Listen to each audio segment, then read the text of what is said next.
Thanks, mate. This is Charlie Parsons for Boxing Social in association with William Hill and Empire Fight Store. A few days out from the Guadalajara, I believe you're in Mallorca. I'm still in Dallas. My flight home is anytime soon. Mr. Frank Smith, how are we, mate? I'm good, thank you, mate. Did you find any friends in Dallas? I saw your tweet like, oh, Frank. Or did you see Sonny Edwards' quote tweet? No, I didn't, but Oh, it was one of those where I was thinking that's a bit weird. Did you have any I'm, friends in Dallas? no, not really. Quite No one replied. quite a boring time. Oh, was it? I'm not like you. I don't have the opportunity to just have these big fucking business meetings with lovely wine dinners. Oh, I don't drink wine, mate. Not anymore. Um, Healthy now. the immediate news, which is obviously why I've got you on here to discuss, the purse bids. Now, there was a lot of back and forth. I suppose we'll just first come in. Boxer announced that they pulled Frazer Clarke out of today's purse bids for the British heavyweight fight 10 minutes before, I believe. Just your reaction to that. Yeah, it's a shame really because it was an unbelievable fight. It would have been a great fight. We saw from the traction and people talking about it that people were excited by it. Um, I feel sorry for Frazer Clarke because he, in some ways, will come out of this with people doubting him, like it was his decision. You know, people who don't have all the facts. So I do feel sorry for him because he definitely wanted this fight. He wanted it from the start. And you know, he's been, although not a professional for a long time, he's been at the highest level of the amateurs for a long time, and you know, he needs to move quickly in his career. So it is a real shame, and it's mad, really, because you know, for all the talk that Ben Shalom boxers have, you know, we're all about the fighters. We want to work with everyone. Well, what's happened here? You know, it's you can't say it. You know, we've never pulled a fighter out of a purse bid because it may go on another platform. We've lost purse bids. You know, people make a joke that we lose purse bids. No, there's been a number of purse bids we've lost. That's the sport we're in. That's the business we're in. But essentially, purse bids are great because it shows the true value for a fighter, and they get, you know, especially when there's competition in the market, it means fighters in a sport that's dangerous and they have a limited career. They should earn every penny you know, every potential penny there is. And you know, this purse bid, there could have been someone else in for it as well. It wasn't just us two. Yeah, You know, yeah. it could have been, you know, Queensbury, but I'm not saying they would have done, but it could have been Queensbury and BT. I saw Boxing Social said they put a purse bid in for it. I'm not sure how much they bid. It would be. Can you find out how much they were going to bid? That would be I good. was trying to find out myself. I did put a message in the group chat like, "Are we being serious?" So I'll try and chase that one. Yeah, let us know what it was. But yeah, it's a shame, and like I say, especially for like Fabio Wardley, he wasted a month of his career now, you know, Yeah. or just a month waiting for this time now. Frazer Clarke wanted the fight, and this whole thing about politics shouldn't get in the way. No, it shouldn't. We've never let it get in the way. You know, purse bid fights. We've never told a fighter or withdrawn a fighter. You know, it's the fighter's choice. If a fighter wants to withdraw from a purse bid, fair enough. But we've never done that as a business. And like I say, all this talk of we want to work with everyone, you know, it's about the fighters. Yes, it is about the fighters. Then make it about the fighters. Don't make it about yourself and the platform. Now, we've invested money in people before, and they've gone on to another platform, you know, to fight from a purse bid. That's the way it is. That's the Mm. business. So all this talk of this, that, the other, it's all a load of shit, isn't it? So obviously 258 were sort of quite pivotal in wanting this to be the mandatory, it to be lobbied, etc. On Boxer's side, there was a lot of talk about, you know, working with Fabio as a free agent, etc. I'm sure Fabio will come out and disclose those conversations. They're not sort of for us to sort of talk about. But I know that there was never anything too serious in that. There was a tweet yesterday that came out saying that they'd offered him a career high offer, in which he replied saying, "Well, it actually wasn't. I earned more in my last fight." Just your reaction to that, maybe like how do you see that the day, sort of 24 hours before all this has gone on? Well, it was desperation, really, wasn't it? And it was actually I've got to be honest, it was quite embarrassing that Sky Sports News even put it out. You know, they got no facts on it. They're using it as some kind of machine to say, "Oh, we made him a massive offer." It was a load of rubbish. Like he said himself, he said it himself. It was less money than he made in his last fight. And regardless of whether you're a free agent or not, you want competition in the market. So why would you do a purse bid? Why would you do a deal before a purse bid for a massive fight that everyone's talking about and everyone's saying they're going to bid up a fortune for? You'd go for the purse bid, wouldn't you? Because, like I say, it's not just us two. There's other players in the market in the UK who would be interested in staging this fight. So, for me, it was just a desperation attempt to come out last night and say, "Oh, we've offered him a massive amount of money." So then it looks like when we pull out, it's because we offered him a massive amount of money and it's Fabio's fault. When it's neither of the fighters' fault. They deserve to earn the most amount of money. And that was just a desperate attempt at trying to claim back some PR because they've handled it horrifically. So yesterday, Frazer Clarke tweeted, sorry, if you see me, there's so many things to do with the reaction. I'm sort of making sure I get all of it in. He tweeted that he was deflated. Now, this tweet was deleted very, very quickly. I'm sure he's not been as vocal as perhaps he would like to be. Just on your side, have you been able to have any conversation? I know he's not your fighter, but I know that Frazer would have happily taken the fight on a Matchroom bill, right? And I know obviously Fabio's made it clear that he'd be happy to be. He said that he would even ring walk second and act as the B side if it was on a Boxer Sky Sports show. Have you had any communication with Frazer? Do you know what his mood's like? Look, I think that they would have both. The key is here. They would have both fought on any platform. Doesn't matter whether it was Sky, DAZN, BT, like whatever it was. Boxing Social might have won the bid. Who knows? They would have fought on any platform, and they would have got career high paydays. I'm sure for the both of them. We don't represent Frazer Clarke. I've known him for a long time. Obviously he used to work with us back in the day, like when he was still an amateur. He used to work on our security. Always got on well with Frazer Clarke, and like I say, I feel bad for him because he wanted the fight. He wants this in the stage of his career he's in, and at his age, he needs to take these fights. But yeah, I don't speak to him, but I've heard things from various people that he's very upset about it, and understandably, because this is his career, and you're playing with someone's career because it doesn't suit your, what you want him to be doing. So obviously, it was rumored also that big Frazer Clarke will be fighting Harry Armstrong, who is 5-3 on the undercard of the Adam Azim on June 10.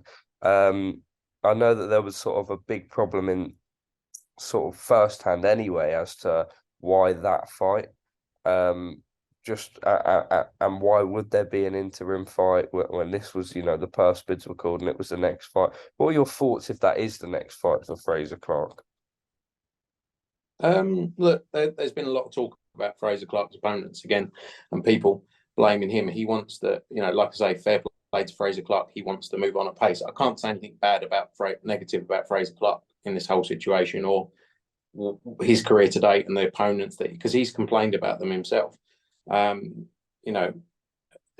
it's even worse now because it's a major step back. It's nothing against Harry Armstrong, but you had the opportunity to fight for the British title and they're putting you on the undercard of Adam Azim at your call.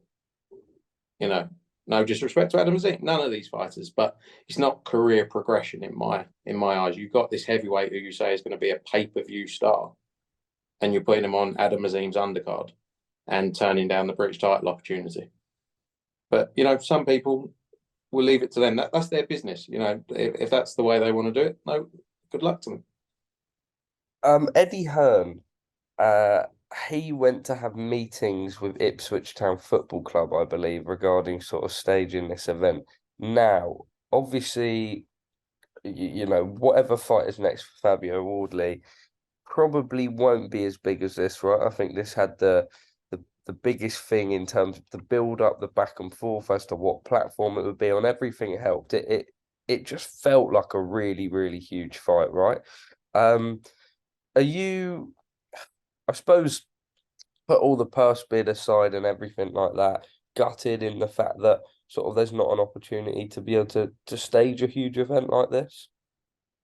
Yeah, but look, at the same time, the fights will come, the big events will come. It's just a matter of time. So, I'm more. I think it would have been a great fight and the kind of fight boxing needed right now. We've seen some great British heavyweight title fights over the years, whether that's, Dubois Joyce was a hugely anticipated fight, wasn't it? That was for the British title. Obviously, Dillian Whyte against AJ was for the British title as well. So there's been some great heavyweight nights. It's a massive belt. Obviously the British heavyweight title, everyone wants to win. But yeah, look, I think they'll come still. Those fights will come. It's just frustrating that we've been down this process, waited a month, and then pulled out on the day before. So, if that was always your intention. So yesterday, Fabio was very vocal. And I sent him a few voice notes and I said, look, I'm not even being a journo here. I'm just curious. Is there not a risk in coming out and being really vocal and then them coming in with like this huge, ridiculous offer and sort of smoke and mirrors and playing a bit of a bluff, etc.? Why was it that you and the team were so confident that this was going to happen? Obviously, it has happened, but was it like, did you know all along it wasn't a bluff, or? I don't think we were really confident this was going to happen. Like as in they were going to pull him out, because speaking to seeing Frazer, like you saw there were some clips. We saw Frazer obviously at our show in Cardiff, and he was like, "No, I want this fight." And Ben Shalom had sort of embarrassed him in his interview, saying he wasn't ready for it, and Frazer was like, "No, I'm ready for this fight. It's the fight I want." Like that was. I don't agree with anything he said in the interview. So at that point, it was kind of like, if they pull him out of it now, it's really embarrassing, because Frazer's come out and been like, no, this is what I want to do. So ignore what he said, because you hear it from the horse's mouth. I want this fight. I think as time went on and there was more sort of rumors going around, again, we're all in a small industry, everyone hears a lot of things, whether you promote fighters or not. I think it started to play out that there was a chance it wasn't going to happen. But again, it's a bold move and a huge move to do this, really, because it's quite embarrassing, because you can't build your whole business on being about the fighters and then completely go against the decision of one of your fighters. Like, you can't do that. Fair play. If you come out on day one and said, don't care about the fighters, it's about the platform, and if you want to be on our platform, that's the way it is. But this is not giving your fighter an opportunity to make a career higher payday. And that's exactly what's happened. And again, the thing yesterday was just desperation, offering him less money than he got in his last fight for a fight that isn't even, the fight before against Michael Kofi. It wasn't anywhere near the level of this fight. It's quite simple to understand. It doesn't take a rocket scientist. You don't have to be in the business to understand that. So that was just, last ditch attempts, desperation to try and save face, and it's come back to, it's blown up in their face, unfortunately. Okay, not two more on me on this topic then, but next fight for Fabio, do you now explore the sort of David Adelaide? That was a great fight that had a load of back and forth around the AJ fight week. Obviously in-house you've got Sol Dakers, etc. Probably two fights that we expected to be called for the British title before the Frazer Clarke fight in the first place, but obviously with everything that happened with Clarke, we sort of hoped that would be the next fight. But two good fights there, and obviously the Dakers fight, a really good in-house fight for the British title. Yeah, two very good fights. I think the key is, though, with Fabio now, we don't want to be delayed again. He's obviously waited this period of time. We were looking to do the fight in June or July, as you said, in Ipswich. And we don't now want his career to be delayed again, waiting for another fight to come around, another month till you go to Perth. So I think we've got to see, the board will obviously meet today. They discussed the division. So we have to obviously see what comes of that. As you say, I think the Sol Dakers fight is a good fight, English champion, obviously signed to Matchroom. David Adelaide fight, there was a lot of talk around that. Adelaide turned up at Fabio's press conference. But yeah, I think we have to see today. But the key is for us is keeping that momentum going. He boxed in April. We want to get him out in the summer, probably around July time, and we don't want to be held up, waiting for another order to be messed around, etc. So let's see what today brings with the board's meeting and go from there. All right. Just finally on this topic, then, have you had any discourse with Ben Shalom or the team at Boxer regarding this whole situation? And I suppose on that topic, this may sound a bit stupid, but do you then try and ask them to, put in an offer to have this fight and allow Fraser to go elsewhere? I mean, it doesn't look very likely, but maybe down the line, maybe not the next fight for both of them, but Um, no, there's been no conversation whatsoever, and again, it's frustrating because this whole narrative that's played against us is we're willing to work with everyone, as in this is what Boxer say, Ben Shalom says, but until our fight gets ordered in a purse bid, then we're not going to do it because it doesn't really suit us. And we've seen we've seen it with Natasha Jonas again when we made the big offer for the Terry Harper fight. Or no, that doesn't it doesn't suit them. So you can say all these things. You look back at fights purse bids we've lost. Yes, that's purse bids. We never pulled anyone out of it, and we've obviously accepted offers for fighters to appear on other shows. Now, whether that was recently, Baumgardner against Michaela Meyer was on a Sky Sports Top Rank show. Zach Parker against John Ryder. We did a deal for that. So we're always willing to work with other promoters. You only have to look at the track record of it.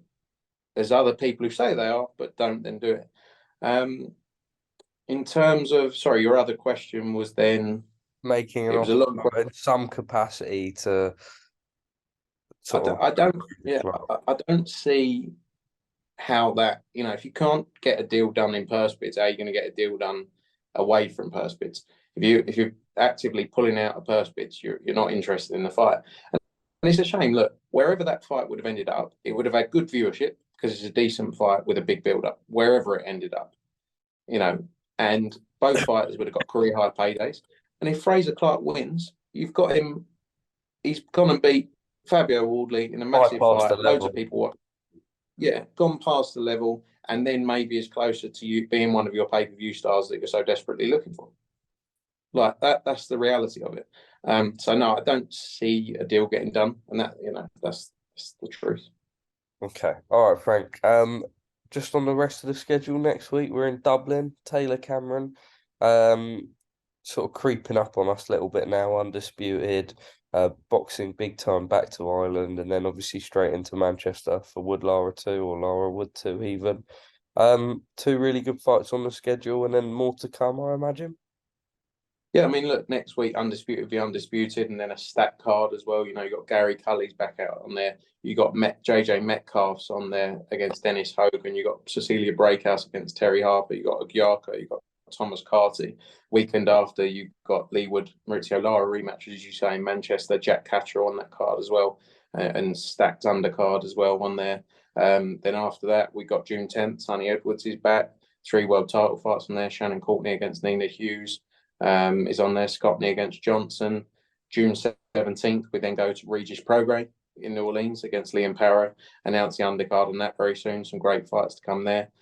June 24th, Edgar Berlanga against Jason Quigley. Great show there. July 1st, Dalton Smith's back.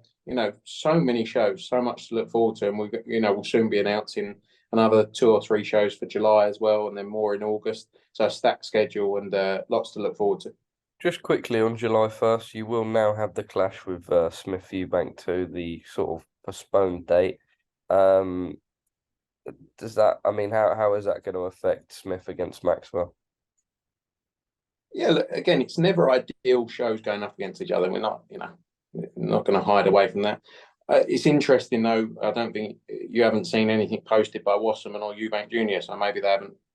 I don't know if you've seen any posts by them saying it's July 1st now. Just something Boxer have come out with. So that's interesting as well. But look, in terms of clashes on shows, it's something that we're going to have to deal with because there's so much competition in the market. I'm not accepting that it's good, but it's just there's 52 weekends in a year. There's probably 70 boxing shows across the big promoters, I'd say, over the year. So you're going to see clashes. Unfortunate. We will always try our best for it not to happen, but it will happen. So, it's one of those things. All right, Frank, top man, I'm going to let you sort of get back on and enjoy your downtime with Emily. Just a final. She was fuming. She was fuming when I said I got to speak to Parsons. She was like, Did she not go, oh, Parsons, the favourite person that interviews you? I'm joking. She gave me a dodge. She's saying I'm a liar now. So no, Was, she was does. her real reaction not, oh, great, my favourite person that interviews you? She was shocked to find out what your name was. What Charlie? I didn't know his first. What, do you think his first name was Parsons? No, this is Charlie. Parsons. Parsons squared. Yeah, no, she's used to me just going off on phone calls and talking to Parsons, so she's good with it. Frank, top man, always a pleasure.